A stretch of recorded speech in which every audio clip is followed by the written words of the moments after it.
Good morning and welcome to day 8 of Red Bull X-Alps 2025. Is this the day we get a winner making a goal in Zelensee? The lead group now is up near Skull and they could certainly do a big distances today. It's a great day for flying. Up there in that lead group is Simon Oberauner and Aaron Duragati, Kriegel Maurer, and still there hanging on is Lars Meerstetter. Lars was leading for much of yesterday, but on Friday night he went off-grid for a couple of hours, much to the alarm of his supporters and family.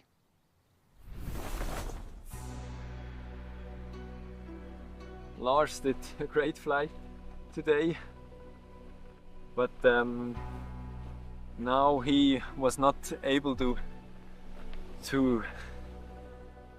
cross this mountain here. And he has to land on the other side. He landed at 7:30 and we are allowed to fly until 9 o'clock, so he tried to push 1,100 meters uphill in a quite short time. And the other issue is that the space here is not covered for GPS devices. We have no mobile coverage, and now we don't know where Lars is. The last point is on the other side from the mountain. We are here right now and we're not able to call him, we're not able to call anyone. What's your next step? So we try now to... We hope that he is okay and that he is walking down this path. There's a path. And now we're gonna try to meet him on the hiking path. So we're packing our backpack with headlamps and some stuff and drinks, and then hope to meet Lars. For his supporters, it was a worrying moment. But for Lars, meanwhile, it wasn't all bad. What happened? Yeah, my night was quite good, exciting. I didn't really had some issues. I just couldn't make it over a pass yesterday evening to fly here to Chiavenna, so I decided to stay and sleep in a agriturismo next to a beautiful lake, so that was perfect. And I had a nice lunch there and even a shower, a warm shower, and a swim in the lake, and quite long sleep, so that was quite good. But then when I landed here, I realized that my supporters, they were worrying about me, and they were already like starting to search for me. Because my inReach didn't send position, so I had no signal at all up on this mountain hut. But I thought my inReach will send like a position every 2 minutes, so they will see that I stopped hiking and I like positioned it next to the hut. So I hope to send every 2 minutes a signal from the hut, so they realized I will stay there. But this didn't work out until 12 in the morning or like midnight, and then it sent the signal, and so they could relax and they knew I am safe. But so my perspective, it was a good, really relaxing night, but for my support team it was quite a nightmare. They didn't even had proper dinner, so I'm quite sorry for them. I hope they will forgive me, but now we're here, reunited again and resupplied and ready to hike to St. Moritz. Now, the Garmin inReach is an emergency device that allows you to call for help anywhere and anytime. But because Lars was quite happy and didn't think he was in an emergency, he didn't feel the need to use it to contact his supporters. It also shows that Lars is completely happy in the mountains by himself in the wilderness. So what is Lars's superpower? We asked Joanna de Grigoli to have a look at his track log during this race. And what she discovered is there's not a single magic move that he's made, but many. He's consistently strong, both in the air and on the ground. And he likes to take his own line, something he told me yesterday. For example, from Sexton to Tobling-Notten, he hiked his own path and was able to overtake many teams and arrived in 5th place. Then later on the way here to St. Moritz, he climbed higher than everyone else to charge through the rankings. Doesn't always work out. As we saw yesterday, he arrived here in 1st place. Then he hiked up to launch, hoping to get a glide in, but the weather closed in and he was forced to hike back down the mountain and lose a few places. But he's an amazing athlete. He's clearly loving the adventure. He's quite a laid-back character as well. And yesterday I recorded this interview with him after he had run a full marathon as he went to tag the turn point in St. Moritz. He's been running all the way from about 40 kilometers away, non-stop, and he's running hard. Just look how strong he is.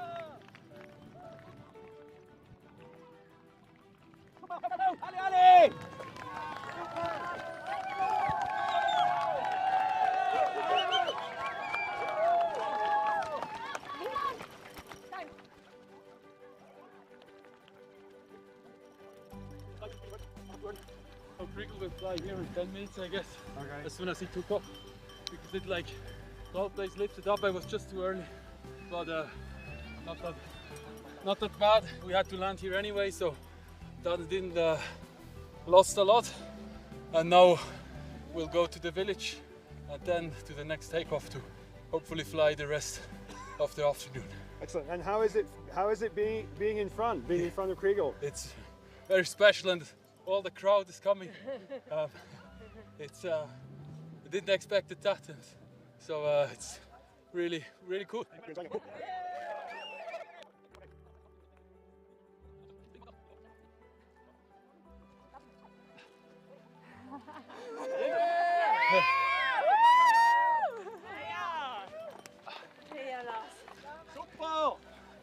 So Lars, how is your mood at the moment? I hope we can fly the rest of the afternoon, because it's gonna be very tough if it's all day running. So, but you're feeling still strong and optimistic? Yes, quite strong, and it looks quite good conditions. So it can just only get better compared to this morning. Is it a nice feeling to be? Was it always your intention to be out in front? I love to be alone. If it's in front or not doesn't really matter. I love to do my own decisions and not get influenced by the others. So it's like I like it now. And you're enjoying this race? Yes, now very much. The beginning was hard.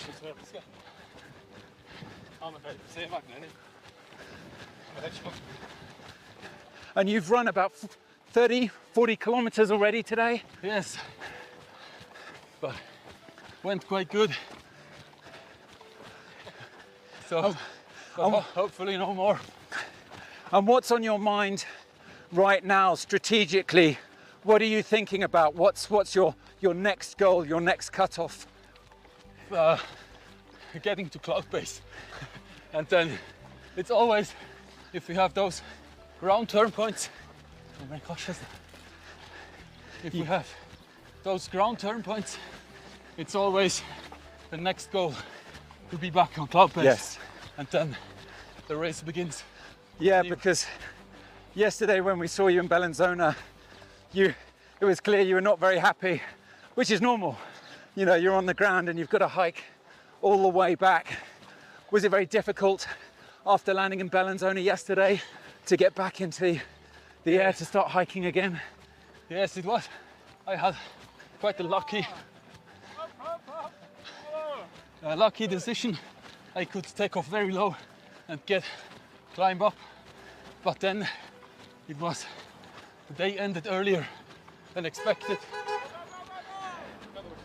Yeah, ended earlier than expected. And so the best case to fly into the Avenna Valley didn't work out. So was a bummer, this landing in Bellinzona. But it's the same for everyone. That is true. And how worried are you about Kriegel Maurer just behind you? You supported him last year and now you're ahead of him. Not worried. It's okay if he chases up and we fly together. I showed that I can also fly away from him in the air. I have better performance with my glider, and so it's not that bad if we catch up. So, is this maybe the time the protege overtakes the master? Maybe, but it's still a long way to go to Sellamsee.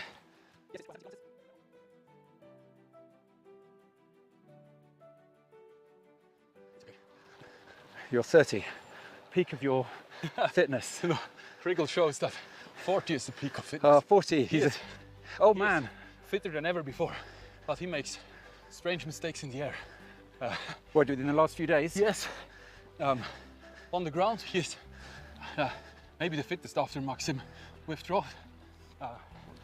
You cannot catch up with him, but in the air he does strange things. not Kriegel things. Yeah, you mean in the Ekran when he did a sort of direct line, or?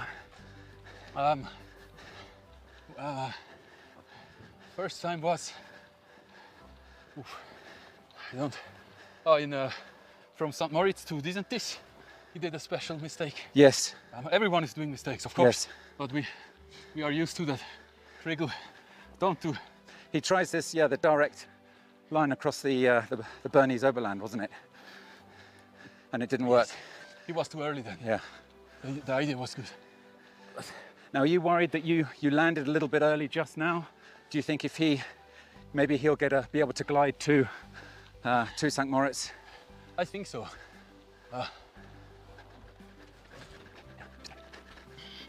So we were talking to your dad earlier, and he says you have something of a big appetite. Yes. What's keeping you going? The good stuff. Iced coffee. Iced coffee. Mac and cheese. Sandwiches. Stuff like this. The good stuff. Have you lost much weight? I will check it in the end. But last summer, when we climbed the 4,000 peak. Yeah, all 48 in Switzerland, exactly. Wasn't it? Yeah, with Nicola exactly. Heinecke, yeah. I lost 5 kilograms in 20 days.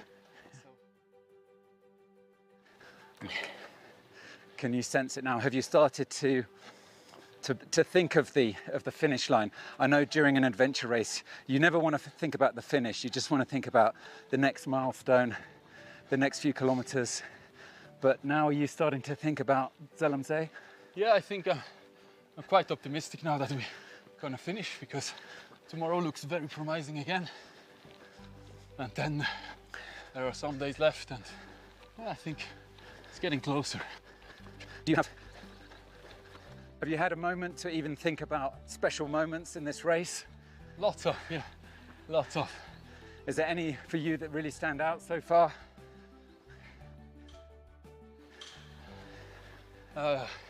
Yesterday landing on the Cimetta was special, and the best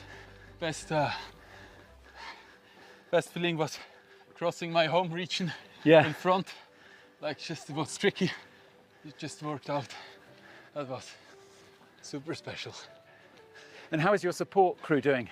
Very well. Are they doing a good job? Fantastic. Yeah. Fantastic. We're having.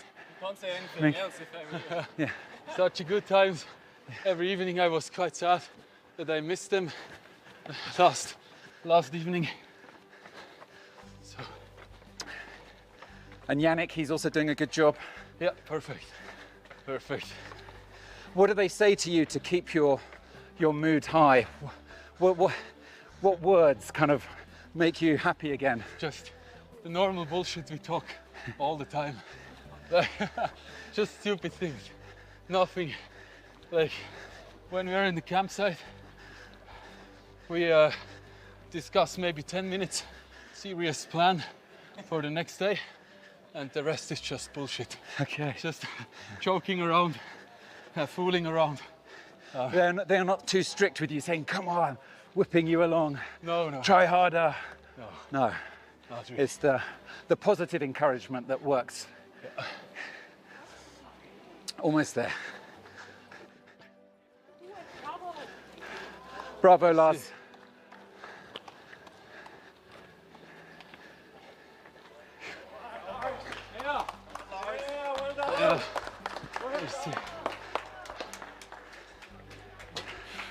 So that is Lars Meerstetter, the 30-year-old athlete from Meiringen in Switzerland, looking tantalizingly close, like he could enter the record books of Red Bull X-Alps history. The race has only been won by 3 athletes, all from Switzerland. Kasper Henny, Alex Hofer and Kriegel Maurer. Will the name Lars Meerstetter be next on that podium? We'll find out in the next couple of days. So we had another elimination this morning. Team China, that's Yu Bai, is now no more in the race, which means there is 24 athletes out there battling along this most epic 1,283 kilometer course, all with one goal in mind, to reach Zalumzee, and they've got just 5 days to do it. We'll leave you with this amazing footage now of Lars Meerstetter.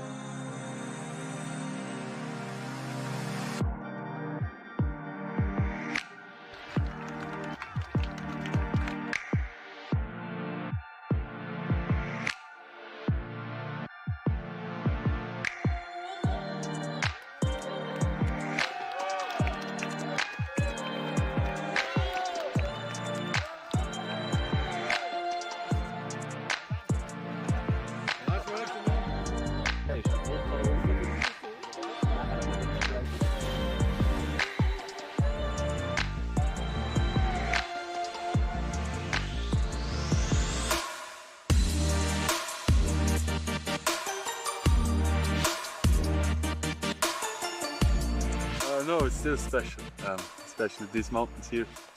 Mont Blanc area was so steep, so high. It's very impressive. It's always nice to hike in those places and even more to fly. So soon we will fly.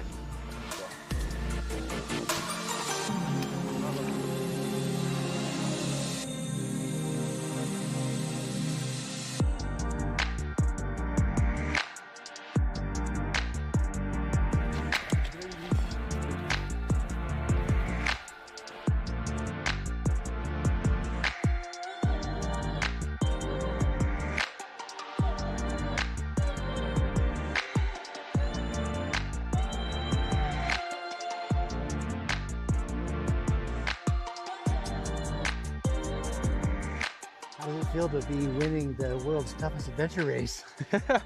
It's only 2/3, and we have.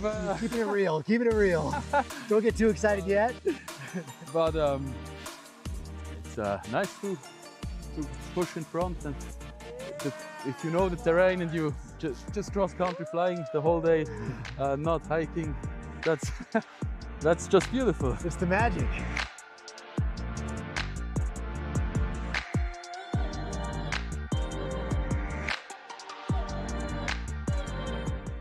He really loves adventure, and he really loves hike and fly and lives it. And now he's showing what he's capable of and that he is a real machine. So go Lars!